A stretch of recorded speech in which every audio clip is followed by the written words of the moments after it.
The portrait on the parlor wall did not belong to any guest that Elena Ramirez had ever been told about. It belonged to a man whose face made her breath stop. It was a slow, stunned breath that felt like a small theft of air. The mansion hummed around her in the polite way that grand houses hum when servants move through rooms that have not felt a body for hours. The taxi idled for 10 minutes outside the iron gate while Elena smoothed the strap of her small bag and tried to steady the question that had grown like a rumor behind her ribs. She had come for a job that would keep her daughter fed and in school. She was not prepared for family histories framed in gold. The question she could not keep to herself arrived as a whisper and then as a sentence. "Ma'am, why is my daughter's father in your mansion's portrait?" The Northwood estate sat on a quiet lane where old money and careful hedges created a world apart from the narrow streets Elena had taken to and fro for years. Two realities sat like two different languages across her fingertip as she stepped past marble columns into soft carpeting that muted the click of her shoes. Outside, the morning smelled of diesel and wet laundry. Inside, the air held lavender polish and the faint metallic scent of old paper. Elena was moving. She was placing a hand on the velvet rope by the staircase. She had answered an ad 2 weeks ago that promised steady hours and a modest salary. Her daughter Sophia's tuition and half the groceries for the month fit into the space between desperation and this decision. And she had come to do her work. Yet the portrait stopped her, not by its size, but by its name, stitched like a secret along the brass plaque beneath the frame. The promise of that morning hung unevenly in her chest. She had come to clean and to leave with a paycheck, and instead she had found a face she recognized and a life that might be more complicated than the list of chores on a clipboard.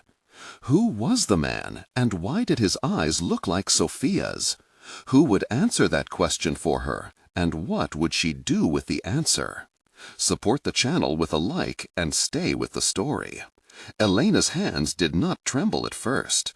They had learned to steady themselves for diapers, for bills, for the small indignities of work that should be honest and quick. She checked her watch, touched her collar, and told herself the name on the plaque was a coincidence, until it was not. The housekeeper, Agnes Reed, found her standing in the light that cut across the rug and introduced herself in a voice that had practiced 1,000 boundaries. Agnes wore a sober dress and a pinned brooch, her hair neatly pulled back, her eyes the color of old tea. She put Elena to work immediately, showed her which linen smelled of soap and which smelled of cedar, showed her the back staircase that sounded like a different country. The job was practical, the pay was clear, and the duties were strict. Elena made beds, polished silver, arranged fresh flowers, and for each item she crossed off on the list, she imagined Sophia's small hand opening and closing on a plastic toy, the sound a bell that told her she was doing the right thing. The commute took her through neighborhoods that smelt of laundry soap and plantain trees, and then through a stretch of manicured lawns, where gardeners wheeled carts like living clockwork. The difference hit her in textures, the coarse thread of bus seats versus the silk of curtains. In sounds, the blare of horns versus the hush of fountain water. In taste, the cheap, strong coffee she bought for energy versus the delicate tea offered by Agnes at 10 o'clock. Elena's childhood returned sometimes in pieces, a kitchen with a single bulb, a mother who worked 2 cleaning shifts, and a father who left when she was small.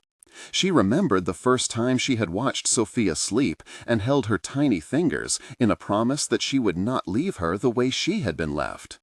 She had a sister who worked nights at a bakery and lent small sums when Elena's rent was late.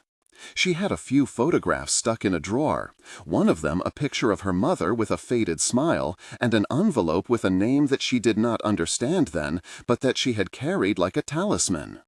The memory of a man who left with an unanswered goodbye came like a bruise. Sometimes the whole story of that leaving was a silence that Elena had learned to carry without trouble, until the plaque under the portrait breathed life into every unspoken thing. The backstory of Elena's life spread across a handful of brief truths that she revisited in a kind of careful ritual. She had learned to keep lists to survive. She had learned to ask little favors and to give back with gratitude. She had learned to pack food for Sophia and to read stories in a voice that made the small apartment feel safe. There had been a day with a paper flyer, an old love letter, a fight that ended in sorrow, and then the shrink between the two of them that had never really been mended. The memory of a name shouted in a stormy moment years earlier pushed at the edge of her mind like a bruise wanting to surface. It seemed smaller in the light of this house, and yet it seemed impossibly louder when she saw the portrait. She had left her own neighborhood shaking off a childhood of thrift stores and patched shoes, but carrying an old promise to not let history repeat itself with Sophia. When the interview leader, Mr. Langley's assistant, Mr. Henry, invited Elena to meet the family, she had thought it would be a 5-minute introduction, a handshake, a coin dropped into her palm. Instead, she met a house that spoke in the accent of long-standing expectations. The family room smelled faintly of lemon oil and old wood. Mr. Richard Langley, a white-haired man who managed property and polite appearances, sat with papers on a mahogany desk and welcomed her with a kind of efficiency that felt like a measurement. His son Nathaniel Langley came in later, wearing a suit that carried the smell of new cologne and the tightness of a life lived under public scrutiny. They asked Elena about her availability, about her willingness to work weekends, about her references and immunizations. The dialogue was precise and polite between them. Mr. Richard asked, "What hours can you do?" Elena replied, "I can start in the mornings and stay until the evening on weekdays if needed." The exchanges multiplied into a pattern like a weave, where each question pulled on a thread and produced a new answer. At one moment, Elena turned toward the hearth and saw the portrait again, the brush strokes as neat as a well-rehearsed memory. A name on the brass plaque matched a name she had once heard whispered in a corridor of her own past. The first contact with tradition in that room was not a prayer or a family ritual. It was an object, an old framed photograph that carried the weight of lineage. Agnes pointed out small rules and small expectations in a voice that was both helpful and guarded. She said, "We do not discuss family history unless asked, and the pantry is off limits to staff." Elena nodded, but her eyes kept drifting to the portrait, and to the way Nathaniel's jaw tightened when he caught her looking. The object that would tilt the story revealed itself, a slow discovery. Elena was dusting a side table when she saw, tucked between a stack of charity receipts and a receipt for a recent restoration, a sepia envelope. The edge of it had been chewed by someone anxious or by time. She felt the paper like a pulse. The envelope bore a name in handwriting she recognized because years ago, in a different life, she had once seen that very handwriting in a letter that had been passed in secret. Elena's fingers grew clumsy. The scent of the papers rose, lemon oil and dust, and a faint cologne like cedar. The room seemed to hold its breath. She turned the envelope over and slipped a finger inside to hold a single photograph. The image was faded, but it held a shape she knew. Sophia's small face in a black-white snapshot, her hair in 2 little braids, and a man seated behind her. The man in the portrait, but younger, his mouth soft, his eyes tired. Elena felt the world tilt. Her lungs filled with a pressure that was less panic than a heavy realization.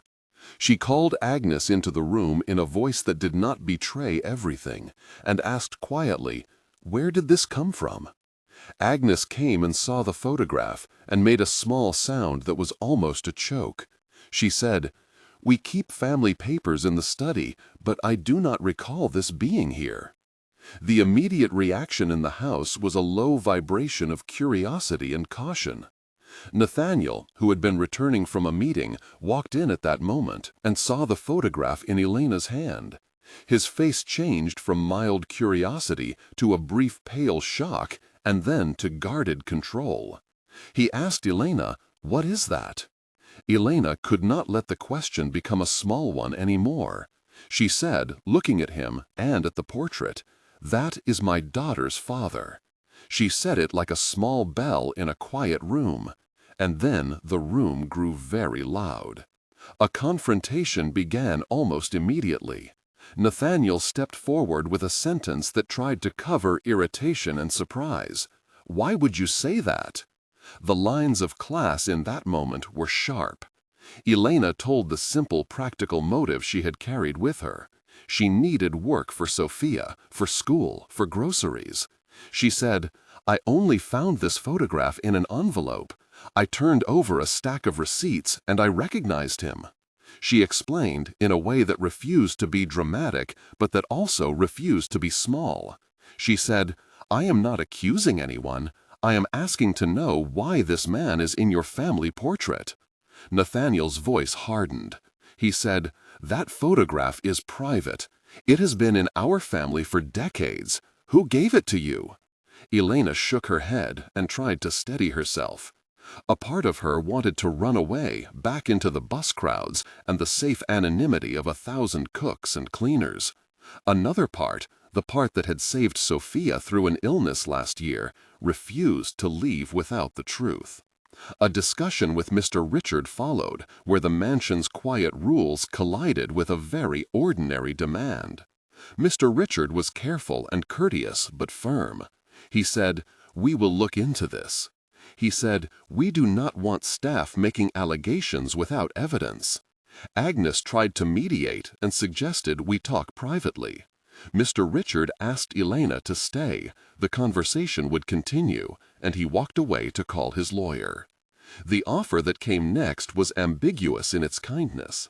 Nathaniel, trying to smooth a tense situation that had already become talk among staff, made a proposition. He said, "If you are willing to keep this private, and if you can sign a confidentiality note, we can offer additional compensation to help with Sophia's tuition." Elena stared at him like someone listening to the terms of a small ransom. She felt the shame of accepting money for silence sit heavy in her stomach. She felt the tug of practicality, Sophia's cheeks when she left for school, the ache of rent and the constant counting of coins. She asked, "Why would I sign anything that hides the truth?" He folded his hands. He said, "This is about protection for the family and for you. We can help if you let us." It was a transaction dressed as kindness, and Elena recognized the smell of compromise. The moral lines blurred in ways that made her dizzy. Was it shame to accept extra money for a better life for Sophia? Was it weakness to hold out for truth when children needed lunch money? The offer came across as an ambiguous good, and Elena felt pulled. A new figure appeared at the edge of the story, the first real antagonist who had not been visible in the beginning. Thomas Aldridge arrived in town with a suitcase and a quiet resentment. He had been away for years, living in different cities, avoiding responsibilities and headlines. He was careful in his re-entry. He came with talk of business and with a past that had left a faint echo in Elena's life. When he entered the Northwood parlor, the air condensed. He was not large in stature, but his presence filled the doorway. He looked at Elena, and for a moment his eyes softened, as if he recognized a memory he had tried to bury. He said, "Elena, I did not expect to find you here." She asked, "You? How did you get into this family's portrait?" She looked at him, and he answered with a sentence that fractured comfort and calm. "I have been part of this family at one point." He said, "It was complicated." He walked slowly to the portrait, and his fingers hovered near the frame, and then pulled back as if touching a hot surface. The revelation of his return was an emotional spike in the narrative. Nathaniel demanded to know what Thomas meant. Thomas admitted that he had known members of the family years ago, that there had been an affair that had left traces in family albums, and that he had failed to be present when it mattered.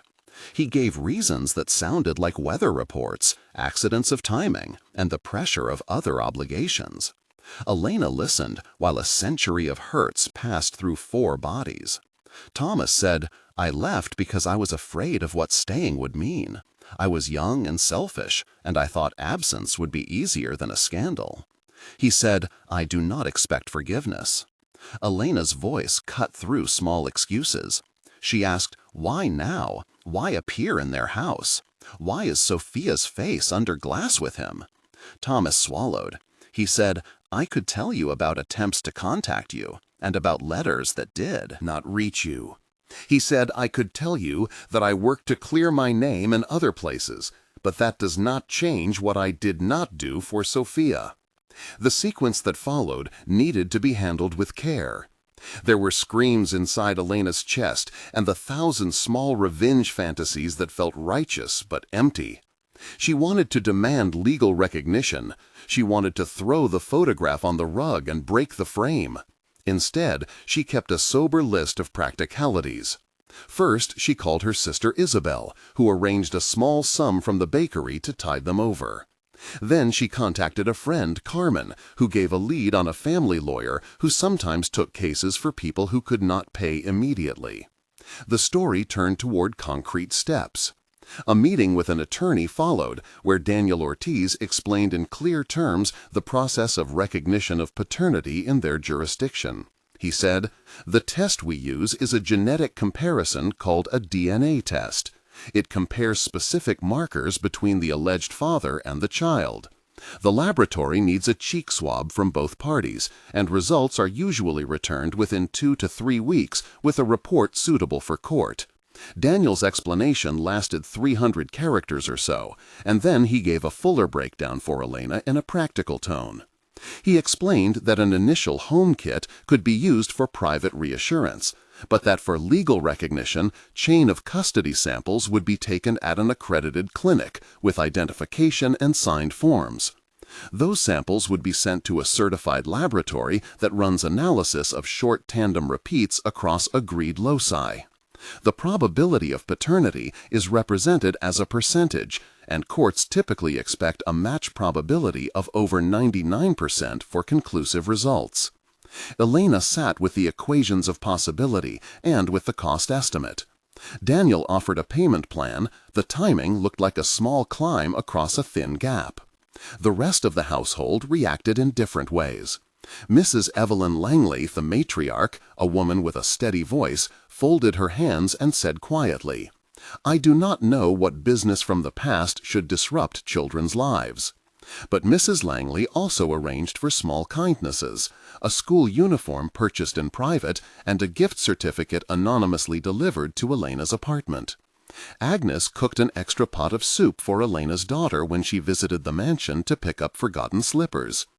Clara, an elderly neighbor who had once worked for the family in her youth, came to the gate with a bowl of bread and a story about the past that softened some edges. Martha, the creche teacher, called to say Sophia was doing well and that she had made new friends.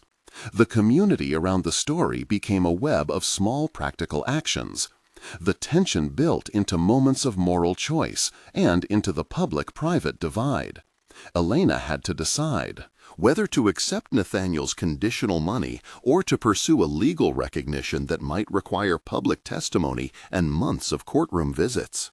She also had to decide how to manage Sophia's feelings if questions began to be asked at school. The story demanded several moments of tension where Elena had to face memory and decide how to act. One evening alone, she found herself at the kitchen table with the photograph spread out like a map of possible hearts. She remembered a child's birthday when the man in the photograph had promised to call and had not. She remembered Sophia's small coughs in a night without money for a doctor. The memory of betrayal pressed at her like a physical weight. She dialed Thomas and asked, "Why did you leave then?" He said, "It was fear. It was a complex thing involving family pressures and shame." He said, "I tried to send letters, but someone intercepted them." Elena felt the old wound open and then a new decision form. She said, "Then prove it if you can. If you really want to be part of her life, take the test. Let's not have words, let's have proof." The demand for proof changed the tone. Thomas agreed, and they planned for a clinic appointment where chain of custody samples could be taken and documented. The scenes that followed were full of detail. At the clinic, the antiseptic smell was sharp. Elena's hands tasted like metal from the stress. The nurse explained every step with a calm voice, and a printed form was slid across the table. The swab in a sealed tube had a small label with a date, a name, and a signature. Cameras in the clinic's hallway were not meant to intimidate, but they felt like small eyes. Thomas sat in a chair with a posture that had not learned humility. He answered basic questions with clipped sentences. Nathaniel arrived twice in life to check facts and to consult lawyers. The legal descriptions Daniel gave were precise: filing an affidavit to open a recognition case, requesting provisional visitation arrangements, filing for an order of paternity if the DNA confirmed a match. Each technical detail had a deadline associated with it, and Elena learned the language of forms: affidavits, chain of custody, loci, probability thresholds, certified report. There were small human scenes between the process steps. Sophia, unaware of the full legal weight of what was happening, handed Thomas a drawing of a son. He took it as if it were a fragile treaty. The first moments of tentative contact between father and child were clumsy and gentle. He said in a low voice to Sophia, "I did not know how to be here before, but I want to try." Elena watched and felt a mixture of suspicion and a fragile hope. Over the following weeks, the household shifted into a rhythm of visits and legal appointments. Conversations with Mrs. Langley and Agnes suggested a surprising capacity in the family for practical compassion. Nathaniel made a private donation to a scholarship fund for Sophia and asked that it be anonymous because he did not want to complicate the family's outward appearance. The neighborhood watched in small ways. Clara spoke to a friend at church who mentioned the matter to a neighbor, who then heard gossip at the bakery. The social pressure tightened like an invisible garment. Elena and Thomas had long dialogues that required honesty and accountability. In one of their longer exchanges, Thomas said, "I was scared of being judged. I thought leaving meant protecting you both, but leaving is not protection." He said, "I am ready to open my life now." Elena asked, "What evidence do I have that this is not just words?" He said, "The DNA test will say, and if it is true, I will accept whatever you ask of me." The laboratory results finally came 2 weeks later on a cloudy morning. Elena opened the envelope in a small office of the attorney and held the sealed report between her palms as if it might burn. The certified report indicated a match probability of over 99.9%, a conclusive affirmation of paternity. The sound of the paper seemed loud in the room. Daniel read the legal steps that followed and explained how a formal recognition could be entered in court with that report. The moment of truth arrived when Thomas sat in front of a judge and signed the formal recognition. The courtroom smelled of old leather and the hush that courts bring. He said, "I recognize her as my daughter in front of this court, and I accept legal responsibility." Elena felt the world change like a seam being mended. The narrative then entered a period of construction and repair. The new relationship built slowly on small, predictable actions. Thomas began to visit more regularly. He bought Sophia a small book and read to her on a Saturday morning in a voice that grew steadier each week. He learned the route to the creche and the name of Sophia's favorite teacher, Marta. Nathaniel, who had been cautious at first, organized a small scholarship into a trust, guaranteeing school costs for the next year, and arranged with the family lawyer to set up transparent payments to avoid the appearance of buying silence. Agnes, who had objected to gossip, became an ally in practical ways, bringing a sweater for Sophia and a box of biscuits. Clara dropped by more often and would quietly check on Elena's laundry. The scenes of repair included tenderness, like a hand on a shoulder, and conflict, like a moment when Thomas missed an appointment. There were 3 or 4 detailed climaxes where the relationship tested itself. The first was a public dinner where Mr. Langley's extended family came, and the question of legitimacy was a low current beneath polite conversation. Someone in the back mentioned an old rumor, and Thomas defended Elena with an honesty that made people look away. The second came when a childhood illness of Sophia's required Thomas to sit overnight at a hospital bedside and hold a small warm hand. He slept in a plastic chair and woke at every cough. The third was a family celebration months later when Thomas finally met Elena's sister and apologized publicly. Each climax was drawn out with sensory details: the antiseptic smell of the hospital, the fluorescent light casting thin shadows on a face that had learned exhaustion, the clink of cutlery at the dinner, and the awkwardness of a toast. The legal and practical complications continued in the background. A family lawyer scrutinized property concerns like potential inheritance claims. Daniel explained that by filing a voluntary recognition, Thomas could not immediately claim financial rights to family trusts without further legal steps, but that the family sometimes challenged unexpected entries into lineage. The lawyer's office smelled of coffee and paper, and the process required forms filed within 30 days, public notices in the registry, and a notarized agreement for certain provisional matters. These technical descriptions gave Elena both comfort and fear: the fear of the paperwork and the comfort of forms that could protect Sophia's future. Along the way, Elena named 5 to 8 people who became part of the evolving story, and each took an action that rippled outward. Agnes Reed provided immediate practical help by spotting Elena extra shifts and by bringing home-cooked soup. Daniel Ortiz managed the legal paperwork and negotiated payment terms. Marta from the creche offered emotional support and documentation about Sophia's attendance. Clara, the neighbor, provided informal references and testimonies about the family's past. Nathaniel Langley set up a scholarship fund and arranged discreet payments. Mrs. Evelyn Langley softened the household's policies and ensured there would be no public smear campaign. Isabel, Elena's sister, organized small fundraisers at the bakery and helped with Sophia's school uniforms. Carmen, a friend from church, acted as a steady presence during appointments and held Elena's hand in waiting rooms. Each character had a concrete action: a handshake, a donation, a bowl of food, a signed form, that altered the story's course. As Elena navigated meetings and small reconciliations, she pressed for accountability and for honest future plans. Thomas took practical steps, enrolling in a parenting workshop and agreeing to supervised visits at first. He committed to contributing to school costs and to being present at parent-teacher meetings. The family considered a formal ritual to mark the recognition: a small ceremony where Thomas would present Sophia with a book and where the family would read together a brief statement of intention. The tension did not dissolve. There were nights when Elena worried about whether Thomas's presence was permanent or conditional, and there were social checks like a neighbor's whisper. She handled each complication with pragmatic measures. She negotiated fixed contribution schedules, secured a letter from Daniel protecting her daughter's rights, and requested a formal schedule for visitation to be included in the court filings. The narrative also made room for tenderness, small rituals that built a bond between father and daughter.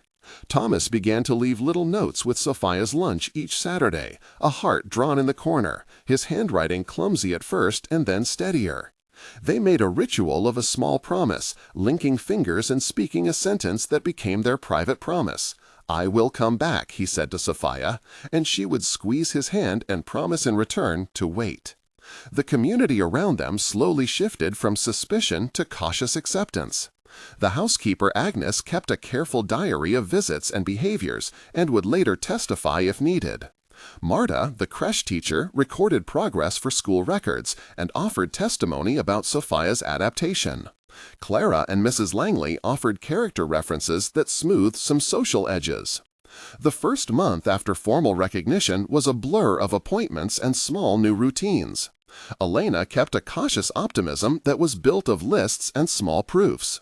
1 month later, Elena had a new schedule. Sophia had a regular visit with Thomas, and a modest scholarship payment was set up to guarantee enrollment in a better school. The household in the mansion had adjusted to a new rhythm, with Agnes adding an extra set of towels to the guest room where Thomas sometimes stayed. Elena's sister Isabel volunteered weekends at the bakery to gather extra funds, and Clara brought over stews that tasted like community. The note practices continued, and on a humid afternoon, Elena watched her daughter give Thomas a drawing and saw a genuine smile. 3 months later, more concrete changes were visible. Thomas had attended a parenting workshop and showed evidence of consistent payment records. Daniel had filed the legal recognition, and the registry reflected Sophia's new status with a formal update. The scholarship fund Nathaniel organized became public knowledge only to scholarship committees and not for tabloids. Sophia started a new school and made friends. Elena's work schedule stabilized, and she no longer feared sudden slips in rent. The social gossip had not stopped entirely, but many conversations turned quieter and more supportive.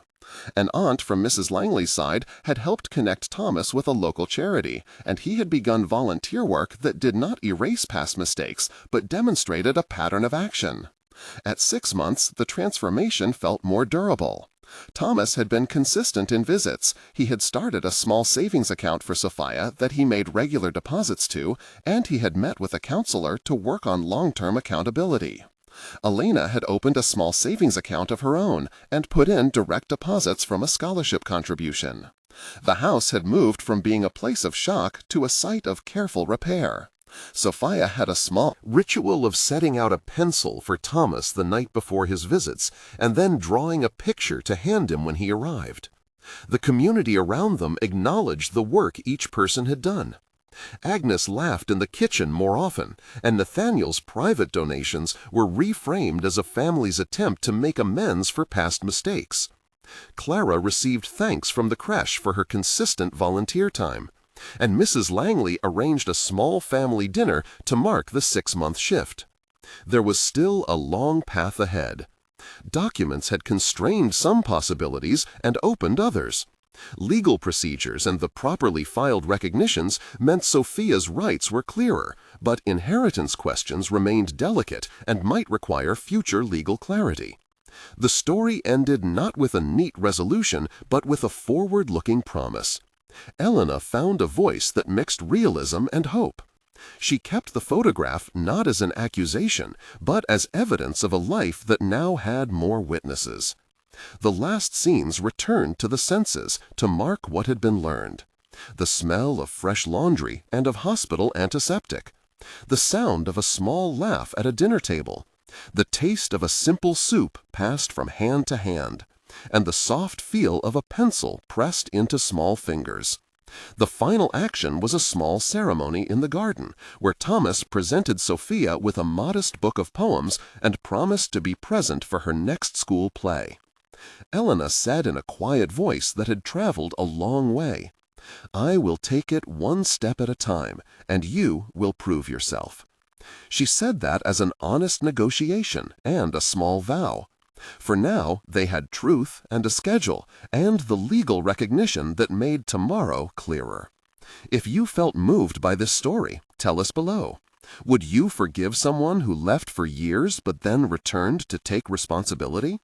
Start your comment with "I would forgive" or "I would not forgive," and share a bit of why. Your words help other people who face similar choices, and they help us choose future stories. We read every comment, and your experience can be the bridge for another person. Now, let's return to how the family continued and what small sacrifices each person made. Elena ended the day with an unexpected calm. She had asked a brutal question and received a complicated answer. She had kept her daughter safe and had insisted on proof. She had accepted kindnesses and refused to accept silence. The household continued to help in ways that mattered more than gossip. Agnes still brought soup, and Mrs. Langley still ensured no staff would be forced into silence without compensation. The narrative closed on a practical yet emotional note. Thomas had been recognized and had started to live up to that recognition, but he still had things to prove. The concluding image was of Sophia asleep with a book of poems. Elena said in a quiet voice that had traveled a long way, "I will take it one step at a time, and you will prove yourself." She said that as an honest negotiation and a small vow. For now they had truth and a schedule and the legal recognition that made tomorrow clearer. If you felt moved by this story, tell us below. Would you forgive someone who left for years but then returned to take responsibility? Start your comment with "I would forgive" or "I would not forgive" and share a bit of why. Your words help other people who face similar choices, and they help us choose future stories. We read every comment, and your experience can be the bridge for another person. Now, let's return to how the family continued and what small sacrifices each person made. Elena ended the day with an unexpected calm. She had asked a brutal question and received a complicated answer. She had kept her daughter safe and had insisted on proof. She had accepted kindnesses and refused to accept silence. The household continued to help in ways that mattered more than gossip. Agnes still brought soup, and Mrs. Langley still ensured no staff would be forced into silence without compensation. The narrative closed on a practical yet emotional note. Thomas had been recognized and had started to live up to that recognition, but he still had things to prove. The concluding image was of Sophia asleep with a book of poems. Poems open on her chest, her small hand curling around the corner of a page, and Thomas sitting by a lamp reading in a voice that sounded like an apology and a promise. Elena watched and felt that perhaps this was what living with truth looked like. It was messy and it was real. It was a careful daily undertaking. If you want to see what happens next, subscribe and join us in the next chapter. The last line remained small and resonant. For today they had truth. Tomorrow would ask for proof, and love would find its way back through slow, small acts.